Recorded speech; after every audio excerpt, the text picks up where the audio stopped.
Democracy in Conversation. Welcome back to Democracy in Conversation. And I'm very happy today that we have Messi Helasus. And I've known Messi for a number of years. She is from the Canadian Centre for Women's Empowerment. And Messi came to my office, it was how many years ago was it now? 9 almost. 9 years. Yes. So you were one of the first organizations that came to my constituency office. Yes. It was just a small group of women Yes. that were, I think you came through my drop-in, which Yes, yeah. I do every Friday. Yeah. And you had some really compelling ideas. And in 9 years, those ideas have turned into a whole lot more. And I'm looking forward today to talking to you a little bit about that. But before we begin that, can you tell me a little bit about sort of how you got started? Like what brought Messi to the point where you are now not just testifying before parliamentary committees, but you're also on the global stage at the United Nations. How did the little girl that you were become this incredible woman that you are now? Yeah, thank you so much, Anita, and for having me. And it's very honored to be here and to chat with you. As someone who inspired me every day on your leadership and on your hard work to make sure that especially women who looks like me to include it in a very important decision in the House of Commons. And thank you so much, and it's my honor. So growing up, I grew up with a family who believe in education. Education is not only for success, but I learned it from my parents. Both my parents were educators and they are teachers, so they teach me how the importance of education on how you could translate and build the community. So when I grew up, I was a child who always wake up on optimism and excitement.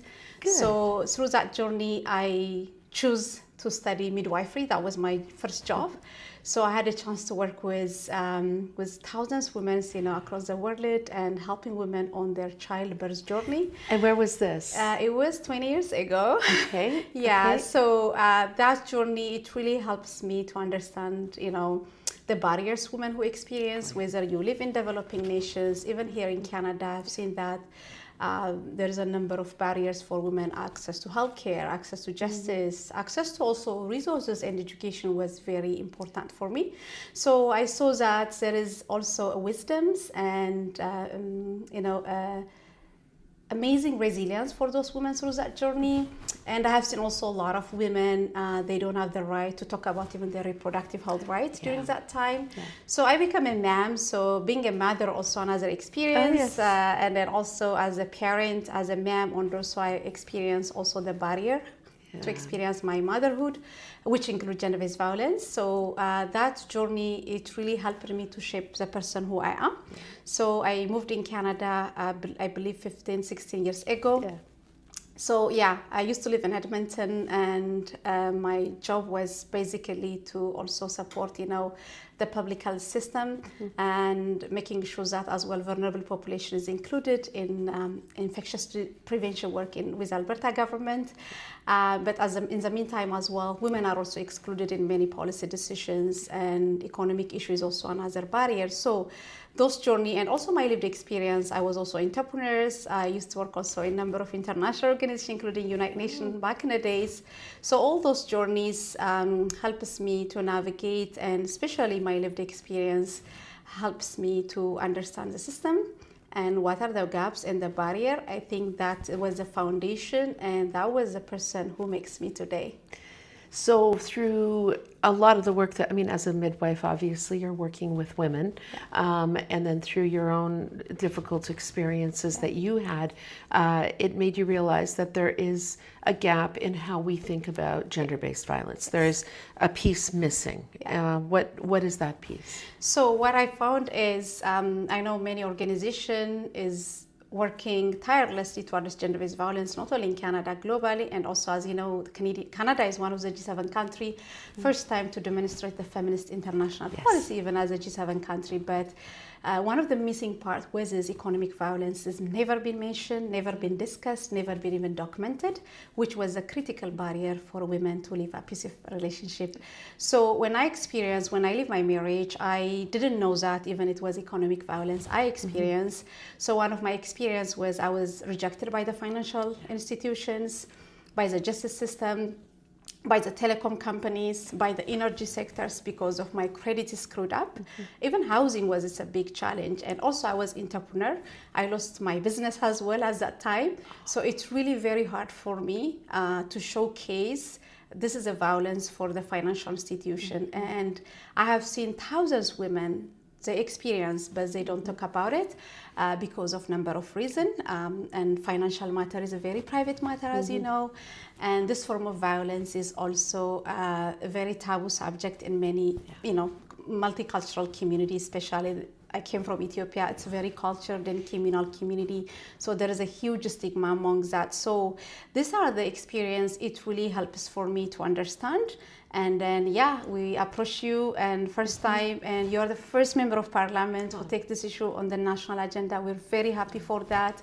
I remember the way you gave me the wisdoms and the encouragement. And that was the first thing, it just come to my mind when I write even my policy every day. So thank you so much again, because it's not the cause, but because of you, we're changing the landscape. First time this conversation happened. So it's also, you're part of the movement. I'm very happy for that. Well, I feel very much part of the movement. Yeah. I know that when you first came to talk to me about this, you were not a big organization speaking on the international stage. It was, I think, a group of 5 of you working out of your basement. You all had full-time jobs, and you're also working mostly based on your own lived experience. And I bet there's people watching this that would not even realize that economic abuse, financial violence is actually a real form of gender-based violence. So what is economic abuse? So economic abuse is a tactic to control and restrict, women economy,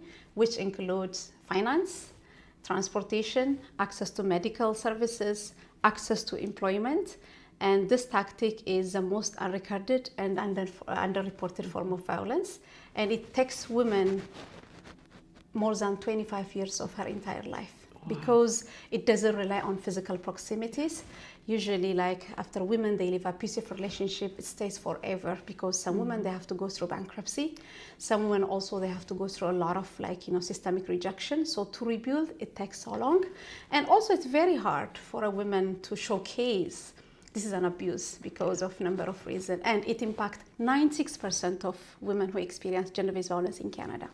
So if they control the money, yes, they control the person. Yes. And even afterwards, this is one of those forms of abuse that, it really does continue. So, so you got together with, 5 other women, created the Canadian Centre for Women's Empowerment, and made a decision to call a member of parliament.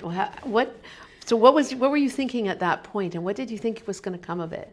Yeah, because if you remember, there was a women march. I see you always in in the public spaces and making sure that, and also I know you were also work with in the global scale. So we approached you, but when I approached, I know your answer would be yes, because I know you're into this work in many ways. So I was very confident, and then I'm happy, and then now we're here. Thank you for that. So the first thing that happened is this is something that there was very little research. Right, there was almost no documentation, no data in Canada. So we don't even at that point didn't even know how many people this was affecting. So the first thing I remember, you said that you needed some funding to do that research, and I got you in touch with WAGE, the Women and Gender Equality. So how did it go from that, and then how did it grow?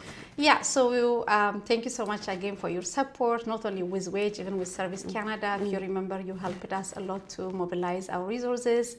That first funding, it was very, very critical for us. So we are able to collect the first Canadian research, which is also able to advocate in federal budget. I remember in the pandemic. And then also that budget, it really helped for us to push forward the National Action Plan to end gender-based violence, which was our huge success.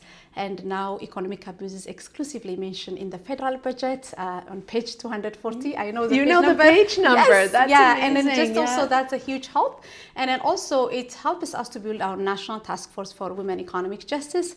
These are experts across Canada who cares about economic justice work, because system changes needs resources. So those resources, it really help us for visibility, to collect data, to convince also the government. And I'm very honored, truly speaking, the door was so open for us. And I remember when I started to talk about this idea, and I was told, oh, you can't, because this is like a systemic change work. And this is also financial matters, like disrupting industry in this country as a Black woman. I was told, you can't. But I made it. Well, I'm glad you didn't give up. I'm glad you did decide to come and talk to me, but not just me. I mean, that you make it sound like those 9 years that getting that paragraph in the federal budget just sort of happened. But it didn't just sort of happen. You did a lot along the way. You've testified at parliamentary committees. You have gone to the United Nations and gotten economic abuse listed actually with the UN as a form of gender-based violence. But you did a lot of advocacy in that interim period. So tell me, what, during those 9 years, like, was it easy? Were there times you wanted to give up? Because one of the things that I want to do on this podcast is show how democracy can work, and how when you engage in democratic processes, you can actually make a difference, including for people who have been completely invisible and excluded from the political discourse. So just tell a little bit about what that was like. I mean, I think 2 or 3 parliamentary committees that you've testified. No, more than six parliamentary committees. Yeah, and also in the Senate. So I know, being involved in the federal, like especially like in the House of Commons, those table was very critical for us. In the beginning it was challenging because of number of reasons, because funders are happy when they give you money when there is a data, right?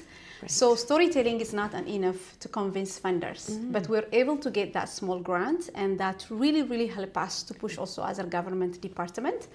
And then in addition to that, we were very strategic and tactical, and the next focus was how we could build the system. That was the first, work. And then I know in the beginning we had a lot of challenge, especially reaching out financial institutions, leaders, because we were asking them to introduce gender-based violence in Canadian bank. Right. So remember, the financial institutions are mostly, back in the days, it was male-dominated, let alone to talk about gender-based violence in that sector. And in addition to that as well, we are also able to introduce a number of innovative ideas. For example, we developed our mobile app for victims across Canada. We developed a national score map, which is for the government, because we want to see which province have strong economic justice program. So this really helps us also for Women in Gender Equality Canada to even for funding and then to scale up those initiatives. And in addition to that, we also did a lot of research as well. It was a national research that also helped us to develop a number of education materials. And in terms of the policy side, we are able to engage a number of creditors, people who works also on the regulation that really also help us to amplify that work. But, working this job, there are 2 things. We are lifting women and also building the system. The system was built for many years. So I literally asked funding, convince the government, sharing my stories, and then asking funding to rebuild the system. So dismantling patriarchy is the most exhausting job, I'm telling you. Yeah. And then also the sector is underfunded. And plus, as a woman, Black leader, I have to work 2-3 times, right? Because of the racial inequalities. And we knew that Black leader organizations always underfunded. So you can imagine the pressure as someone also who have lived experience. And then when you work from the passion, what I learned, you just give. You want to make sure also you're compassionate for others. So that process, I know it's exhaustive. Sometimes you want to give up, but the resilience of survivors in this country, leaders like you, my daughter, I couldn't give up because I see them.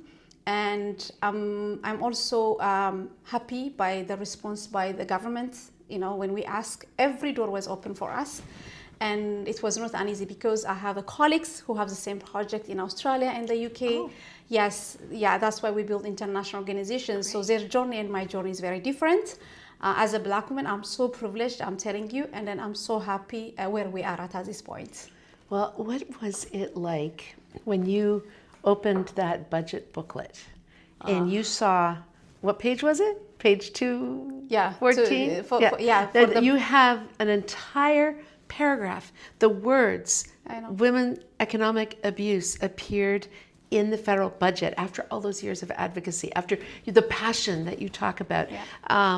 What was it like to see it in the budget? Oh my God, it was historical. And also economic abuse mentioned 17 times in the federal budget of 2025. Even better. And then now the code of conduct, which is, I don't know how to explain. It's like, I feel like emotional because it was my voice for many years, Canada even to introduce a code of conduct. That makes our job very easy because we are a small organization. We cannot change the financial institution system. And even the system is built by men, after all, right? So it's really, really rewarding.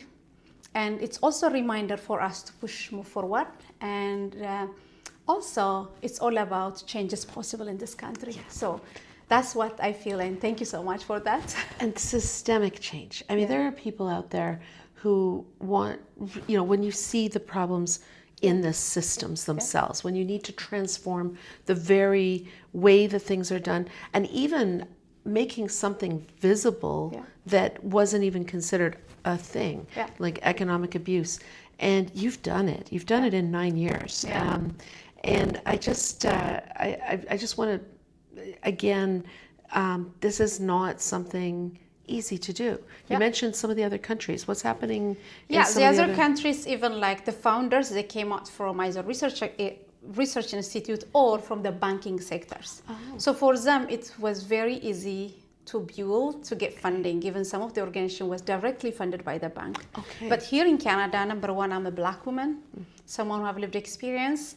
And in addition to that, I lived in Edmonton and here, and I'm immigrant, and I have a lot of different identities. I'm not look like, as a person. So you can imagine the barrier. And plus, it's not even reflected in the budget. It's not reflected in any conversation. I know there are some shelters, they knew that, but they don't know how to manage it because we don't have like a clear protocol in Canada to address these issues. And unfortunately, banks and shelters, they don't work together. That was the system, still now, of course. So for me, within all those barriers, we made it. So this is like a huge win for us. And then I'm very proud also today to come and then as a success, because we are not only changing here in Canada, but in the UN also, the Canadian government, they include on their negotiation document twice, which is also a huge honor for us. So you're at the UN. Yes.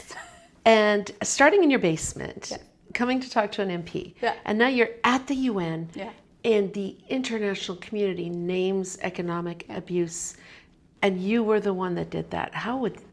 Just tell us that must have been a phenomenal moment. Yeah, exactly. Especially the November 26th is Economic Abuse Awareness Day in Canada. So this is just because I want to name it and then have attention by the government.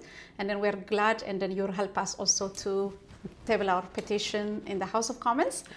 So for me, that voice is not only, of course, the involvement of the federal government. Of course, 100 Mir across Canada also, they helped us to amplify this voice. And then now this experience also took in Australia, in the UK, and in New Zealand. Most banks, they use that day to raise awareness, to educate their employee. And then now we are also created international coalition into economic abuse. So United Nations and the UN also, women is recognized as. So our plan is also to mobilize 45 countries in the world. So I'm the first person in the world to name Economic Abuse International Day, which is also a huge honor, which is start in Canada. I'm so happy also as a Canadian to put this and name Canada as the first leading, country in G7 countries. So. Well, I have to say, I, for one, I'm really glad you never gave up.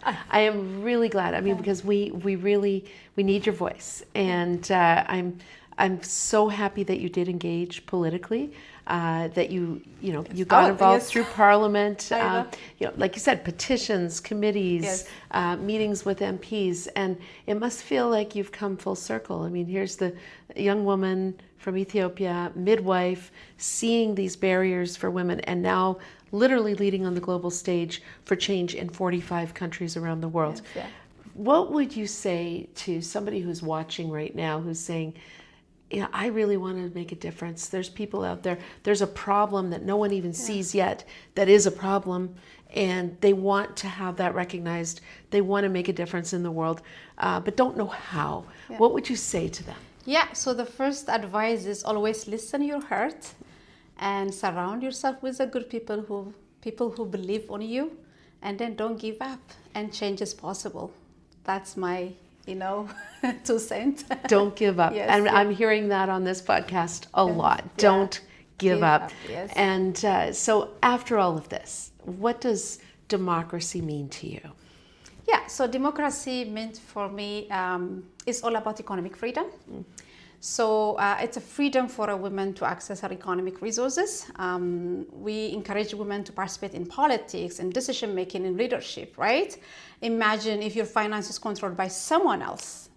You can't succeed, right? So this is the responsibility of also the institution. So indirectly, our work is all about encouraging freedom, encouraging liberty for a woman to access their economic resource. So for me, it's all about economic freedom for our work, yeah.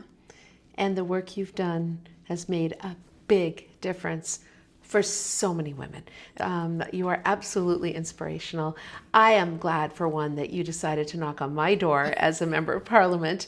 And I know that you're not stopping. I know there's a lot of work yet to do. Yeah. It's not finished. Yeah. But I just really want to thank you for doing it. And thank you for really starting the conversation around women's economic abuse. And that is exactly what this podcast is. This is Democracy in Conversation. Thank you.